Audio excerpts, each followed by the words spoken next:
Les retrouvailles entre le Real Madrid et Manchester City affolent l'Europe. Le choc entre le club merengue et les Sky Blues de Pep Guardiola, très attendu en demi-finale de la Ligue des Champions. Bonjour à vous, chers amis téléspectateurs d'AfriSport. Un plaisir de vous retrouver dans votre revue de presse quotidienne. Comme d'habitude, que vous soyez au travail ou à la maison, vous restez avec nous pour ce tour de l'actualité que nous allons débuter avec le grand derby entre l'Inter de Milan et le Milan AC, le derby Madonnina que va jouer la star, non seulement les stars du côté de l'Inter, mais aussi les stars du côté du Milan AC, le grand derby après la qualification de l'Inter de Milan face au Benfica en quart de finale pour décrocher la qualification en demi-finale de la Ligue des Champions. Ils ont fait match nul, 3 buts partout, mais pour décrocher la qualification parce que le match aller, l'Inter les avait battus sur un score de 2 buts à 0. Et la presse italienne, la Gazzetta dello Sport et Corriere dello Sport qui reviennent sur ce match, mais aussi qui présentent ce derby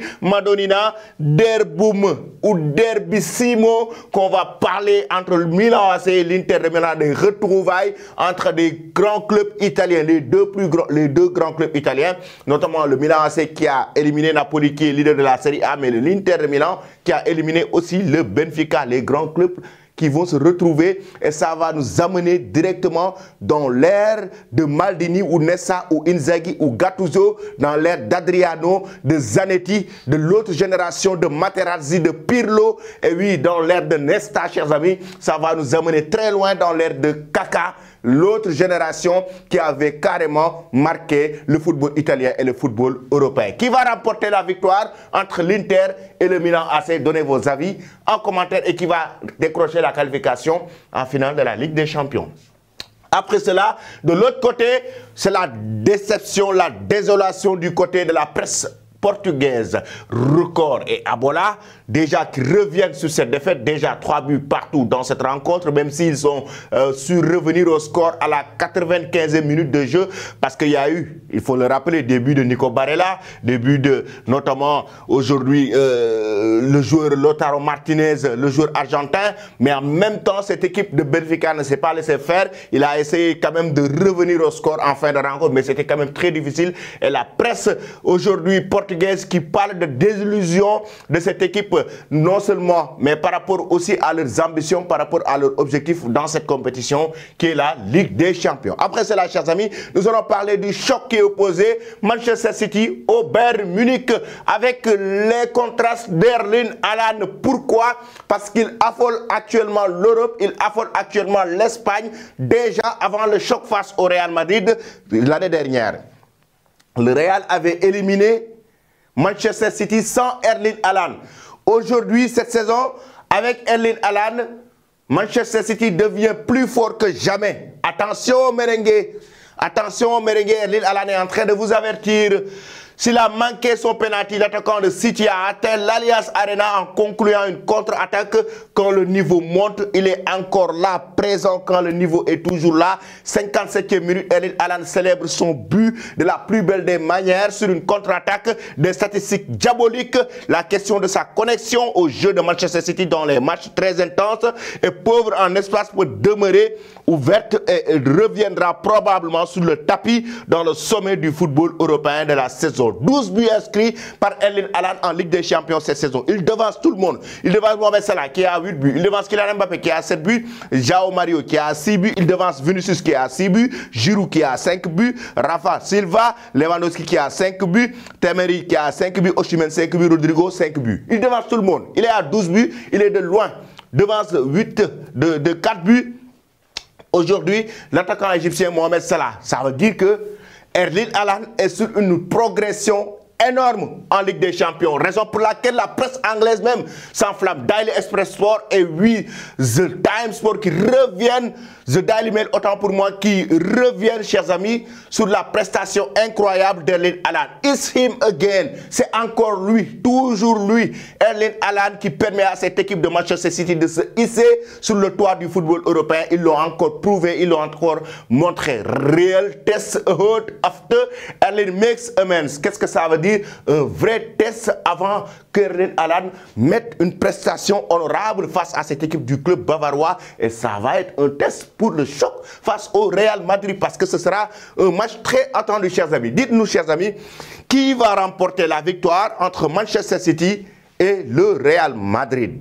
Pensez-vous que les Sky Blues de Pep Guardiola vont décrocher la qualification en finale de la Ligue des Champions en éliminant l'équipe de Karim Benzema? Donnez vos avis en commentaire. Du côté de la presse espagnole, le quotidien AS qui présente déjà la prestation d'Erling Haaland, tout comme score en haut de page, présente la prestation d'Erling Haaland. Et oui, le quotidien Catalan Sport nous dit que Erling Haaland a averti le Real Madrid. Erling Haaland qui avertit le Real Madrid. Et là, non seulement au-delà même de ces prestations, le quotidien AS revient aussi sur l'avenir d'Erling Haaland pour nous dire que le Real Madrid est en train de préparer l'option 2024 pour décrocher l'attaquant cyborg.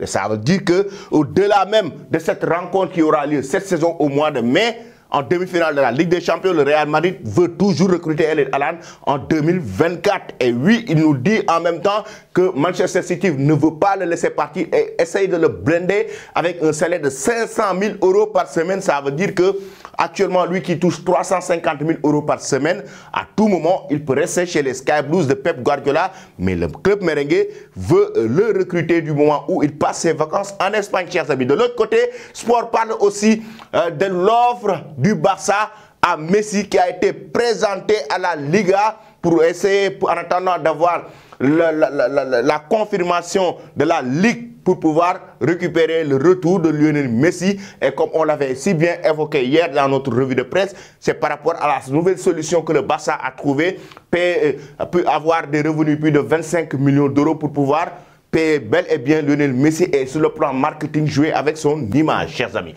Après cela maintenant, nous allons maintenant du côté du club bavarois au Bayern Munich avec Oliver Kahn. Oliver Kahn, chers amis, lui qui est dans la sellette, Oliver Kahn, lui qui est en danger, Oliver Kahn, lui, depuis l'élimination du Bayern Munich en Ligue des Champions, depuis hier nuit d'ailleurs, on note carrément que Oliver Kahn, actuellement selon la presse allemande, est dans la sellette et il pourrait être limogé. Mais ce n'est pas tout.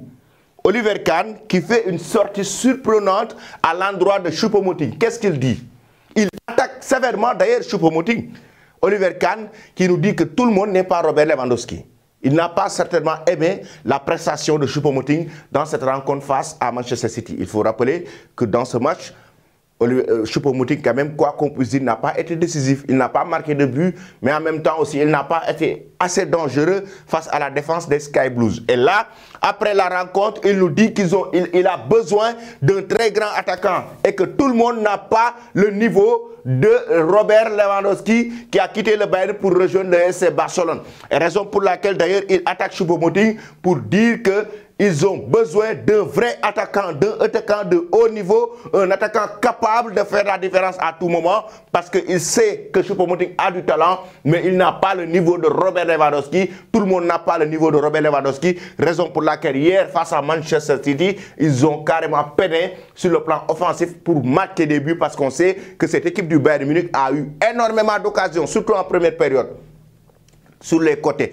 Énormément d'occasions qui ont été créées, mais manque d'efficacité, la finition qui peinait au niveau de cette équipe du club bavarois de Thomas Tuchel. Et oui, c'est raison pour laquelle d'ailleurs Oliver Kahn s'en est pris sévèrement à Choupo-Moting après la rencontre. Je vais aussi parler de cette image, chers amis. Les larmes de Leroy Sané après la rencontre, après l'élimination du Bayern Munich face à Manchester City. Il ne pouvait pas retenir ses larmes en parlant avec Pep Guardiola qui était en train de le consoler.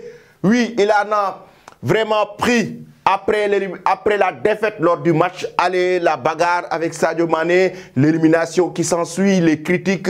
Et oui, c'était quand même des moments difficiles qu'il est en train de vivre, le Roi Sané, quoi qu'on puisse dire, consolé par Pep Guardiola, du moment où ils sont en train de discuter après le match dans le tunnel. Les deux hommes étaient en train de discuter parce qu'ils se connaissent très bien. Pep Guardiola l'a entraîné entre 2016 et 2020 du côté de Manchester City avant de venir du côté du Bayern Munich. Et là, il était en train vraiment de le consoler. Pep Guardiola, on le sait, on le connaît par rapport à sa capacité de communiquer avec ses joueurs. par rapport à sa capacité de soulager les joueurs, par rapport à sa capacité de bien gérer les hommes. Et là, on l'a senti quand même que Leroy Sané, regardez bien son regard à l'endroit de Pep Guardiola, c'était quand même, c'est pas pour rien, il a quand même pleuré et qu'il a été consolé par Pep Guardiola, chers amis. Après cela, je vais vous quitter avec cette image, Upamecano, encore lui.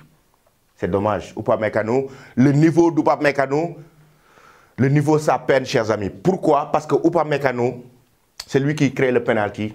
Sur le but manqué par Erling Haaland, sur le but inscrit par Erling Haaland, c'est lui qui glisse devant lui.